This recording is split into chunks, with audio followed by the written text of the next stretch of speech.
Halo teman-teman semua, kembali lagi di Lavender Channel bersama aku Kak Tuah. Kali ini kita akan lanjut membahas tentang materi Bahasa Indonesia.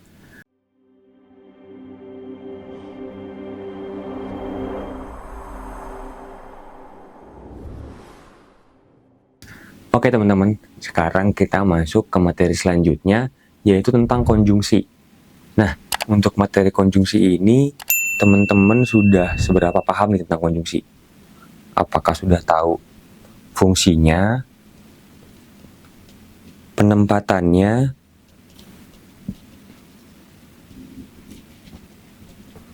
dan konjungsi yang sesuai atau yang baku itu sudah tahu juga yang mana? Atau teman-teman boleh coba nih dicari tahu yang mana yang benar dari opsi konjungsi ini.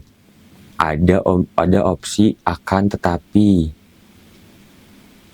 lalu ada konjungsi tetapi, dan ada konjungsi tapi.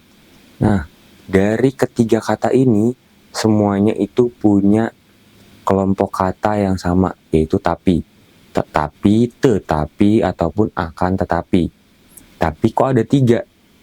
Nah, tapinya ada tiga nih.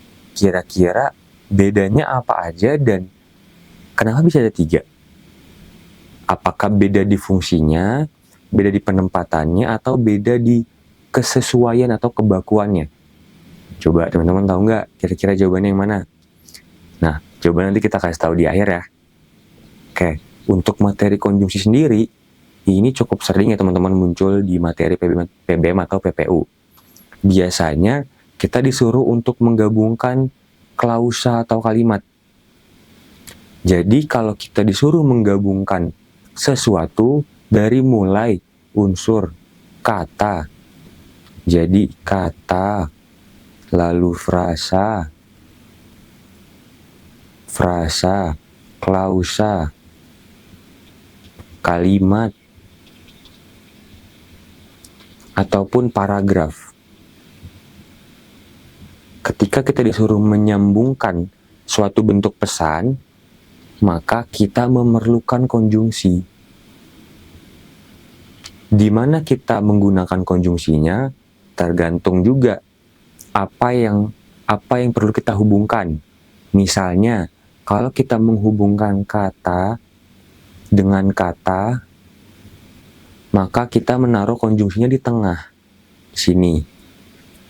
Kalau kita menggabungkan frasa dengan frasa, maka itu juga ada di tengah. Kalau kita menggabungkan klausa dan klausa, maka itu juga ada di tengah. Tapi untuk kalimat dan paragraf, kalimat dan kalimat, paragraf, maka konjungsinya itu ada di awal kalimatnya.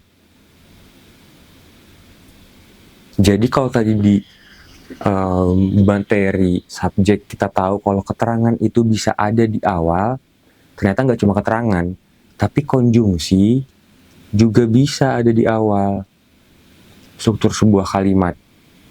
Jadi kalau tidak subjek, ya keterangan, ya ini konjungsi.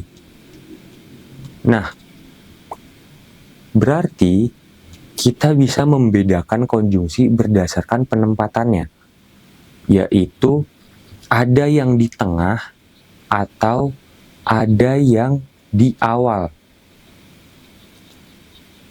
Apakah semua konjungsi bisa ditaruh di tengah dan semua konjungsi bisa ditaruh di awal?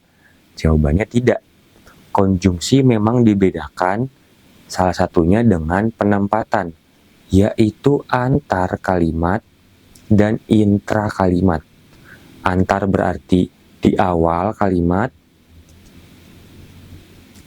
kalau intra berarti di dalam. Nah, untuk mengetahui konjungsi mana yang kita gunakan, kita harus lihat dulu konjungsi apa yang kita gunakan, apakah yang antar atau yang intra. Kalau yang intra, maka kita harus cari tahu dulu apakah konjungsi ini adalah konjungsi intra kalimat atau konjungsi antar kalimat. Kita coba ya. Kita coba tes tentang konjungsi. Baik, ini adalah definisinya, yaitu kata atau ungkapan penghubung antar kata tadi, antar frasa, antar klausa, dan antar kalimat. Bisa juga antar paragraf, teman-teman ya. Tapi teman-teman harus tahu juga kalau tidak selalu konjungsi digunakan untuk menghubungkan kata, menghubungkan frasa, atau menghubungkan kalimat. Bisa juga menggunakan acuan atau pengulangan subjeknya. Jadi, menghubungkan dengan cara konjungsi adalah salah satunya saja. Salah satu metode untuk menghubungkan, untuk menunjukkan kesinambungan atau kepaduan suatu informasi. Kalau misalnya informasinya tidak memiliki hubungan atau terputus, maka jadinya tidak baku atau merasa seperti kalimat ini tidak harusnya ada di pesan tersebut. Maka dibutuhkan sebuah unsur penghubungnya, bisa juga dari konjungsi salah satunya. Oke, sekarang berdasarkan fungsi. Berdasarkan fungsi ada banyak sebenarnya, tapi di sini aku kasih contoh ada 4 seenggaknya contoh dari fungsi yang dimiliki oleh konjungsi, yaitu ada aditif, ada konjungsi aditif, ada konjungsi pertentangan, ada konjungsi disjungtif, ada konjungsi temporal. Konjungsi aditif adalah konjungsi yang berfungsi untuk menggabungkan kedudukan yang sederajat. Nah, ini penting. Contohnya itu ada dan, lagi pula, serta. Lalu untuk pertentangan itu ada tetapi, melainkan, sebaliknya, sedangkan, namun. Nah, pertentangan ini ada yang intra kalimat, ada yang antar kalimat. Sama juga dengan ini. Lalu disjungtif berfungsi menghubungkan dua unsur yang sederajat, sama seperti aditif, tapi salah satu dari dua hal tersebut memilih. Jadi dia harus memilih. Jadi ada dua hal, tapi kita harus memilih. Bisa A atau B. Contohnya itu adalah atau, maupun, entah. Jadi kalau aditif itu sederajat tapi kita tidak perlu memilih. Kalau disjungtif kita perlu memilih antara A atau B, antara A maupun B, antara A entah B. Nah, itu adalah opsi yang bisa kita pilih. Lalu temporal atau waktu, teman-teman.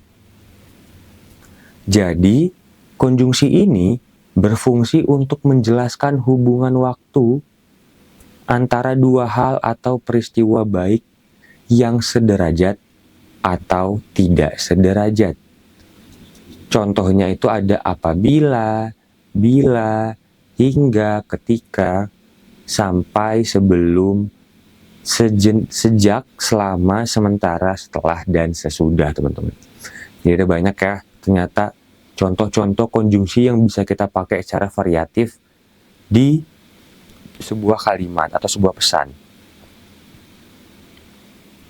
Baik, kita coba ke selanjutnya,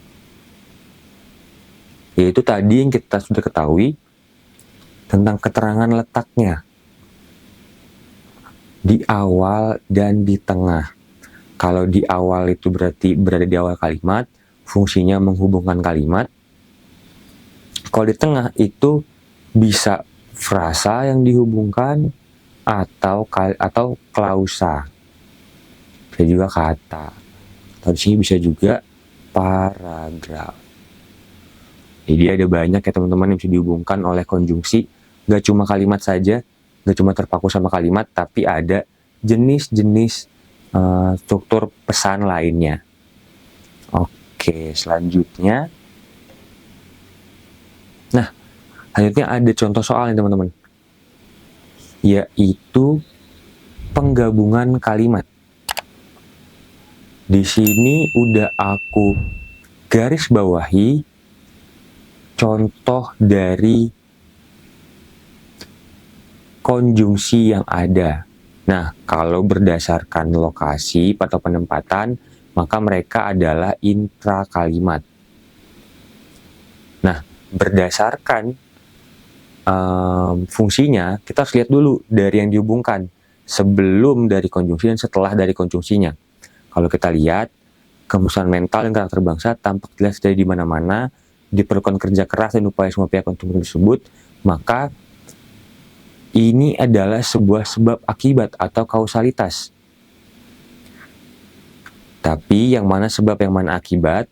Sebabnya adalah ini. Sedangkan akibatnya adalah ini. Dari opsi yang ada, yang menunjukkan sebab akibat adalah dua opsi ini, yang A dan B. Namun yang mana yang benar? Yang benar adalah yang B. Karena yang A, karena itu lebih menunjukkan akibat karena sebab. Kalau sehingga, itu adalah sebab sehingga akibat. Jadi berbeda teman-teman ya. Oke, semoga teman-teman paham materi konjungsi ini. Sekian dari aku, terima kasih.